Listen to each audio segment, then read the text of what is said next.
હાય AR કુકિંગમાં તમારું સ્વાગત છે. તો આજે આપણે બનાવીશું ગળ્યા મગ. તો તેના માટે મેં અહીં એક વાડકી મગ લીધા છે અને તેને 2-3 પાણીમાં ધોઈ લઈશું અને પછી તેને 2 થી 3 કલાક માટે પલાળી લઈશું. અહીં મારી પાસે ટાઈમ નહોતો તો હું ડાયરેક્ટ મગને બાફવા મૂકી દઉં છું. તો અહીં મેં પાણીનું માપ રાખ્યું છે કે જે આંગળીઓ નીચેની છે આપણે વેઢા એ ડૂબે તે પ્રમાણેનું માપ રાખી અને પછી તેને બફાવા મૂકી દઈશું. તો અહીં બફાવા માટે હું થોડું તેમાં મીઠું એડ કરી દઉં છું. મીઠું અહીં બફાવામાં જ હું એડ કરું છું. જો તમે બફાવામાં એડ ન કરવા માગતા હોય તો પણ ચાલે છે. તો અહીં મેં અડધી સ્પૂન જેટલું મીઠું એડ કરી અને તેને હલાવી અને હું તેને બફાવામાં મૂકી દઈશ. અહીં મેં ગરમ પાણી એડ કર્યું છે કેમ કે મેં અહીં પલાળીને રાખ્યા નથી માટે. અને હવે તેને હું બફાવા મૂકી દઈશ. તો અહીં હું 3 સીટી જ વગાડીશ કેમ કે મગ બફાતા વાર લાગતી નથી. કેમ કે જો વધારે સીટી મારીશ તો તે મગ વધારે પડતા બફાઈ જશે અને તે બરાબર લાગતા નથી. તો હવે આપણે અહીં 2 થી 3 સીટી વાગી જાય પછી આપણે મગને ઠંડા થવા મૂકી દઈશું. અને હવે હું એક સાઈડ ચણાનો લોટ લઉં છું. એક વાડકીમાં લગભગ અહીં મેં 2 ચમચી ચણાનો લોટ લીધો છે અને તેમાં હું દહીં 3 થી 4 ચમચી જેટલું દહીં લઈશું અને તેને આપણે બરાબર મિક્સ કરી લેવાનું છે. એટલે ચણાના લોટ અને દહીંમાં ગાંઠા ન રહે તેવું મિશ્રણ બરાબર તૈયાર કરવાનું છે.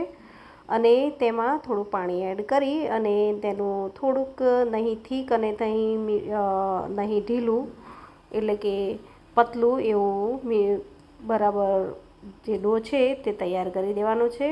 તો આપણું અહીં જે ચણાનો લોટ અને દહીંનું મિશ્રણ રેડી થઈ ગયું છે. તો હવે આ મિશ્રણને આપણે સાઈડમાં મૂકી દઈશું અને હવે આપણે અહીં લીલા મરચાં અને લસણ ઝીણા ઝીણા સમારી લઈશું અને લીમડાના પાન લેવાના છે. તો અહીં હું હવે એક પેન લેવાનું અને પેનમાં આપણે અહીં 3 થી 4 ટેબલ સ્પૂન જેટલું તેલ એડ કરવાનું છે.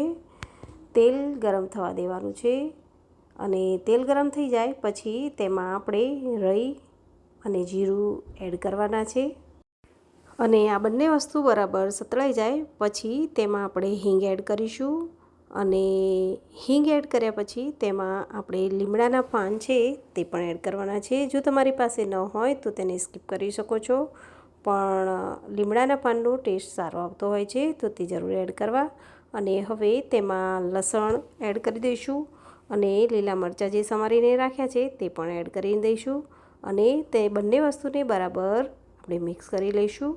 અને મિક્સ થઈ ગયા પછી સહેજ જે આપણું લસણ છે તે ચડી જાય, એનો કાચો સ્વાદ જતો રહે, તેના પછી આપણે તેમાં જે આપણે ચણાના લોટ અને દહીંનું મિશ્રણ જે તૈયાર કર્યું હતું તે એડ કરી દેવાનું અને તેને આપણે સતત થોડીવાર હલાવતા રહેવાનું છે જેથી તે બરાબર મિક્સ થઈ જાય અને તે ફાટી ન જાય. કેમ કે દહીં જો વધારે પડતું હલાવ્યા વગર જો ચડવા દઈએ તો તેના જે ફોદા થવા માંડતા હોય છે. તો આ વસ્તુનું ખાસ ધ્યાન રાખવાનું. અને હવે આપણે તેમાં મસાલામાં અહીં ધાણા જીરું પાવડર, હળદર અને મરચું તે આપણા ઘરના ટેસ્ટ પ્રમાણે એડ કરી દેવાનું. અહીં મેં બધું જ 1 સ્પૂન જેટલું એડ કર્યું છે. અહીં હળદર છે તે 1 ટીસ્પૂન એડ કરી છે કેમ કે હળદર વધારે પડતી એડ કરીએ તો તેનો જે સ્વાદ છે તે તૂરો આવે છે. તો આ વસ્તુનું ધ્યાન રાખવામાં આવે છે. અને બધી વસ્તુને બરાબર મિક્સ કરી લેવાનું. અને અહીં આપણું દહીંનું મિશ્રણ છે તે રેડી થઈ ગયું.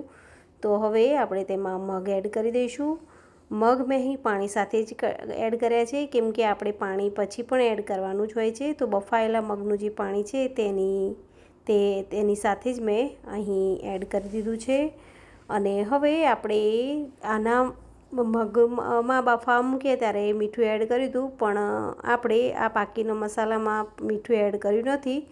તો તેના માટે મેં ફરી પાછું 1 ટીસ્પૂન જેટલું મીઠું એડ કર્યું છે અને તેને બરાબર મિક્સ કરી લઈશું. જો તમારે જેટલું તીખ કે જોઈતું હોય તે પ્રમાણેનું પાણી એડ કરવાનું. અને હવે હું તેમાં ગોળ એડ કરું છું. અહીં આપણે ગળ્યા અને ખટમીઠા મગ બનાવીએ છીએ, માટે તેમાં આપણે ગોળ એડ કરવો જરૂરી છે.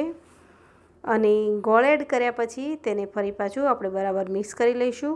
અને આ મગને આપણે થોડીવાર ચડવા દેવાના છે. લગભગ 7થી 8 મિનિટ આપણે તેને મીડિયમ ગેસ પર બરાબર ચડવા દઈશું, એટલે કે ઉકળવા દઈશું. અને બરાબર મગ આપણે જોઈએ તે પ્રમાણેના થીક અથવા તો પતલા એવા મગ આપણે રેડી કરી દઈશું. મગ આપણે ઘણીવાર ભાત સાથે રોટલી સાથે પણ ખાવાના હોય છે, તો આપણે તે પ્રમાણેની મીડિયમ કે થીક કન્સિસ્ટન્સી રાખવાની હોય છે. આપણા મગ અહીં બરાબર ઉકળવા લાગ્યા છે, તો તમે જોઈ શકો છો કે આપણા મગ રેડી થઈ ગયા છે. તો હવે આપણે ગેસની ફ્લેમ બંધ કરી અને તેના પર આપણે કોથમીર એડ કરી દઈશું. તમે જોઈ શકો છો. તો હવે આપણે મગને સર્વ કરી લઈશું. તો તમને આ મારા મગની રેસીપી બનાવી અને જોવી ગમે તો તમે મારા વિડીયોને લાઇક, શેર, કમેન્ટ અને મારી ચેનલને સબસ્ક્રાઈબ કરવાનું ન ભૂલશો. Thank you.